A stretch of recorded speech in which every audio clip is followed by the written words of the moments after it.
So I think we're going to move on to playing some notes on the guitar. I like to say there are 3 sets of numbers that you need to just have down cold. None of them are very tricky, but when you combine them, it can be a little confusing. First set of numbers we've already talked about, which is the frets. So again, we have a 1st fret, 2nd fret, 3rd fret, 4th fret, 5th fret, 6th fret, 7th fret, 8th fret, 9th fret, 10th fret, 11th fret.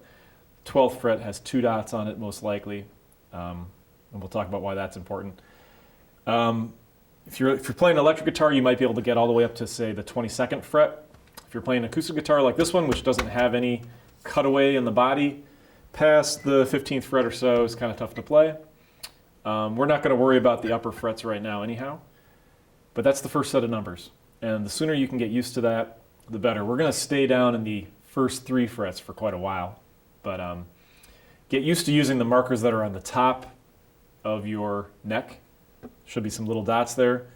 Remember that they're odd, 3, 5, 7, 9. And the next set of numbers is your fingers. So we're assuming that you're playing a right-handed guitar using your left hand to play the strings. Your thumb is just your thumb. Your fingers are numbered from your index finger, so it's 1, 2, 3, 4.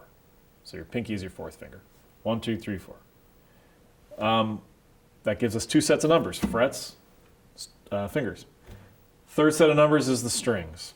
All right, so we're playing a 6-string guitar, and the strings are numbered from the thinnest string up. So we're going to go 1, 2, 3, 4, 5, 6. A lot of people want to call this the 1st string, which is understandable. It's closest to you, and it seems like you should be able to count this way. Unfortunately, that's wrong. One thing that might help you is think of it as a little building. This is the 1st floor. 1, 2, 3, 4, 5, 6. That might help. The skinniest string has the smallest number. Another way to think of it. But as soon as you can, you want to get used to calling this the 1st string, 2nd string, 3rd string, 4th string, 5th string, 6th string. In my experience, this is the set of numbers people have the hardest time with. And so if you can just kind of spend a few minutes just getting the hang of this is the 1st string, this is not the 1st string, that'll save you some time. So you want to be able to locate the 3rd string right here. 1, 2, 3. You want to be able to locate the 4th string. 1, 2, 3, 4. As quick as you can. And with that, you have 3 numbers, which are 3 coordinates, which will give you any note on the neck. So if I say 1st finger, 1st string, I'm going to go over here and play a note. 1st fret, that is right here. Okay, so I'm using my 1st finger, the 1st string, the 1st fret.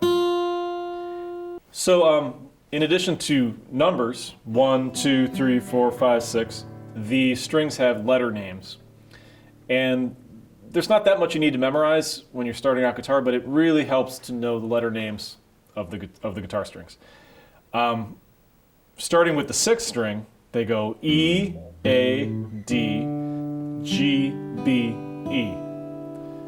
Why do they start with the 6th string? Good question. I don't know, but most people refer to guitar tuning starting with the 6th string. One of my guitar students told me it spells Eddie 8 Dynamite Goodbye Eddie. If that helps you. There's another one about Elvis that I can't remember, but it's E, A, D, G, B, E. Couple things. We've got 2 E strings. We've got a low E, which is our 6th string. We've got a high E, 1st string. I wish there was an easier way to remember these names, but there isn't. So you just need to memorize them. And you will hear people equally often refer to this as the D string or the 4th string. And so now we're actually going to get into actually playing some notes. And it's worth slowing things down and just talking about what exactly is happening when you're playing a note on the guitar.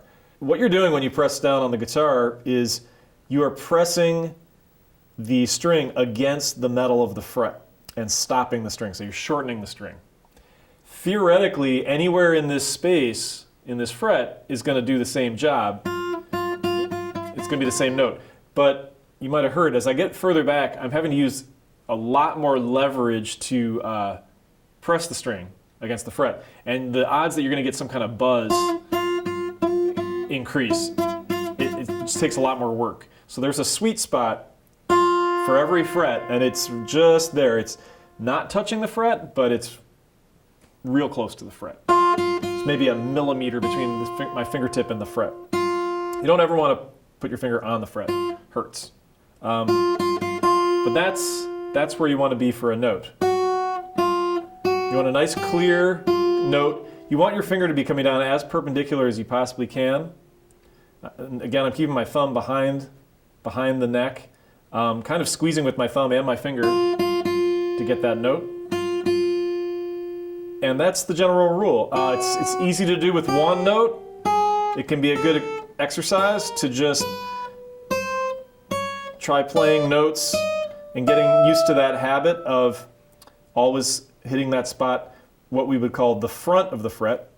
We're talking about this as up, musically up the neck, and musically down the neck, because the notes get higher going this way. So this would be called playing up the neck. And try playing notes up the neck. As we get into chords, it's going to get trickier and trickier to keep all the fingers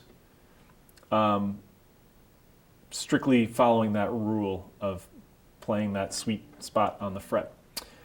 But with that, I think we're going to jump into scales and chords, and we'll take it from there.